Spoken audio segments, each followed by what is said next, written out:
जय माँ काली मित्रों। आज मैं जो टॉपिक है वो कुंडलिनी जागरण साधना के ऊपर है।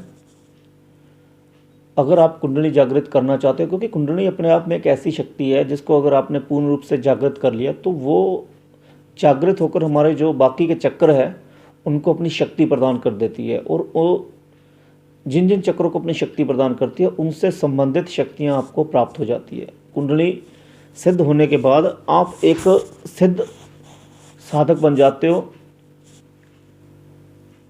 पर इन शक्तियों को प्राप्त करना इतना आसान नहीं है। अगर आप सोचते हो कि ऐसे प्राप्त हो जाएगी, नहीं। जब ये शक्तियां आप प्राप्त कर लोगे, देखो भगवान ने किसी को भी अमर होने से नहीं रोका है।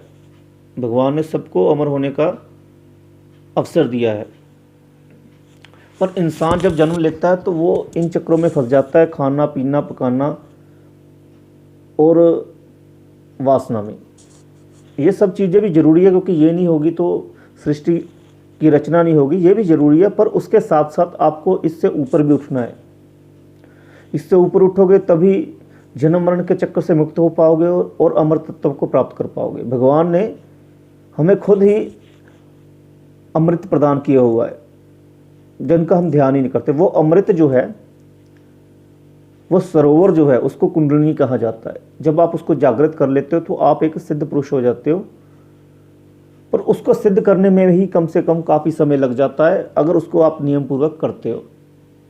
सबसे पहले जो मैंने पीछे आपको सबको बताया कि देखो, माता लक्ष्मी, माता काली या कोई भी देवी, उसका बीज मंत्र अगर आप सिद्ध कर लेते हो तो उस बीज मंत्र को आप कुंडलिनी मंत्र के साथ जोड़कर अपनी कुंडलिनी जागृत कर सकते हो, क्योंकि कोई भी बीज मंत्र वो आपकी कुंडलिनी जागृत कर सकता है अगर आप उसका इतनी संख्या में जप करते हो तो।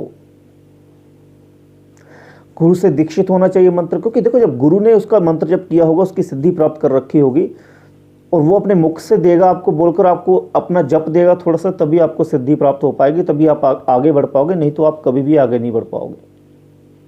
अभी देखो, मैं छोटी सी बात बताता हूँ कि समझो कोई फर्नीचर का काम करता है। फर्नीचर के कितने ही वीडियो यूट्यूब पर होंगे, आप फिर भी उसको देखकर उसके जैसा फर्नीचर बिल्कुल भी नहीं बना सकते, क्योंकि जो गाइड आपको गुरु करेगा, यानी वो फर्नीचर वाला करेगा, वो यूट्यूब पर आप वीडियो देखकर नहीं गाइड कर पाओगे कोई, या आपको कोई कर पाएगा, जैसे भी मर्जी समझ लो, ठीक है ना। कि यानी मेरा कहने का मतलब यही है कि वीडियो देखकर आप नहीं सीख पाओगे। जो गुरु बताएगा, गुरु के टच में आओगे, गुरु ये बताएगा कि भाई ऐसे करना है, ऐसे करना है, तब बात बनेगी। वैसे ही साधनाओं के क्षेत्र में होता है, ठीक है ना।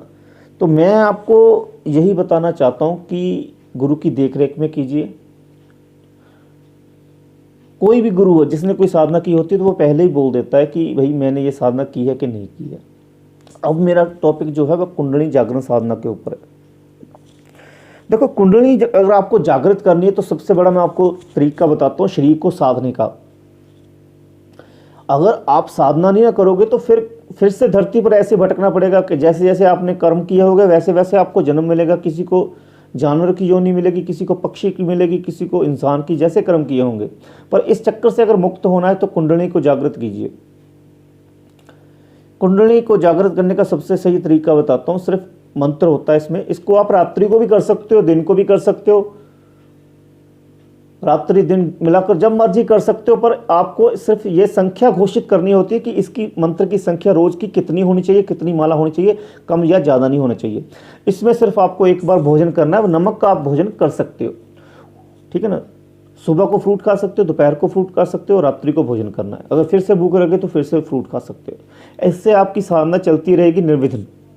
एक समय ऐसा आएगा जब आपका जो है, आपका शरीर तैयार हो जाएगा पूर्ण व्रत के लिए। ये तो व्रत जो पहले वाला व्रत है ये आपके शरीर को साधने के लिए है। उसके बाद आपको जो है मीठा व्रत रखना है, क्योंकि आपको आदत पड़ जाएगी, आपके शरीर को आदत पड़ जाएगी एक समय खाना खाने की, और वो सहन कर लेगा, भूख को बर्दाश्त कर लेगा। उसके बाद फिर जब मीठा शुरू करना है अपने व्रत, जब मीठा व्रत शुरू हो जाएगा तो मंत्र की जो शक्तियाँ हैं बढ़ती जाएंगी।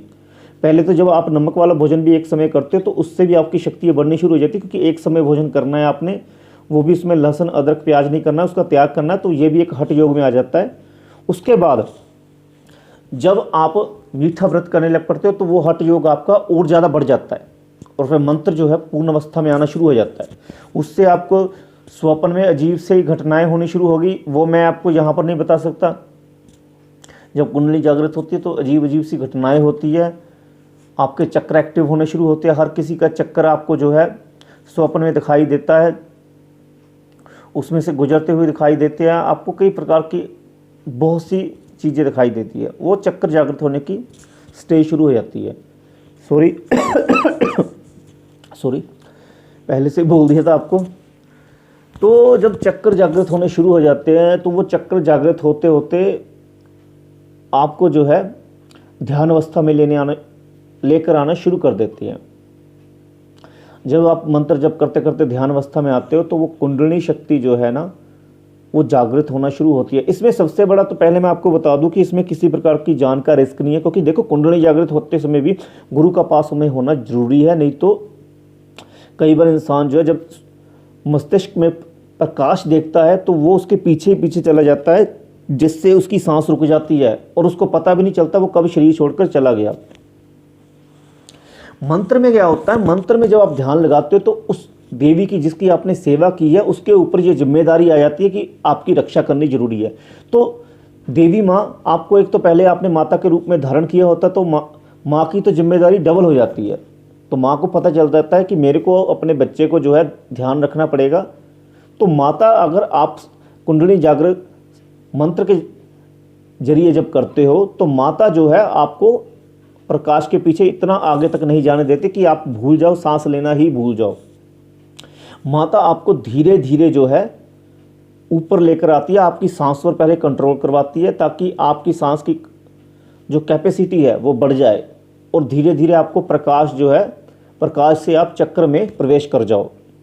चलो ये टॉपिक यहाँ पर आपको समझ नहीं आएगा, पर मैं आपको यही बताना चाहता हूँ कि जिस माता की आपने पूजा की या मंत्र जब सिद्ध किया है गुरु की देखरेख में, तो उसकी कृपा से आप जो है कुंडलिनी सिद्ध कर सकते हो, सब कुछ प्राप्त कर सकते हो आप। कोई भी पावर हो, दुनिया की सबसे बड़ी कुछ भी हो, जब आप किसी देवी देवता की भक्ति में लग जाओगे ना, उसके बीज मंत्र को जप करना शुरू कर दोगे, तो कोई भी ऐसी शक्ति नहीं है जो आप देवी देवता से प्राप्त नहीं कर सकते हो। जन्म मरण के चक्कर से भी मुक्त हो सकते हो, सब कुछ प्राप्त कर सकते हो। श्रद्धा भाव और भक्ति जरूरी है जो आपको जगानी है। आप जगाओगे तो सब कुछ प्राप्त करोगे। परियां, यक्षिणियां, अप्सरा सब कुछ प्राप्त कर सकते हो उस देवी देवता की कृपा से आप।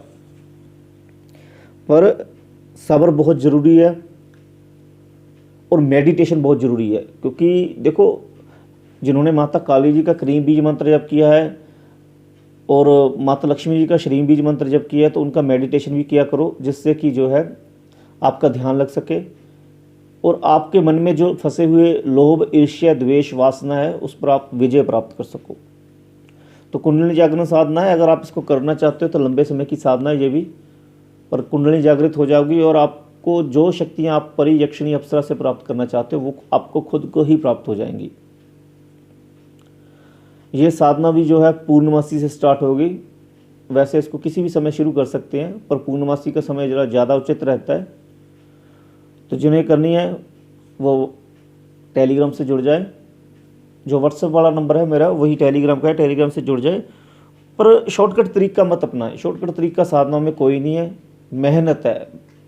अगर शॉर्टकट तरीका होता तो हर किसी के पास कोई ना कोई शक्ति होती, घर घर में हर किसी के पास कोई ना कोई शक्ति होती।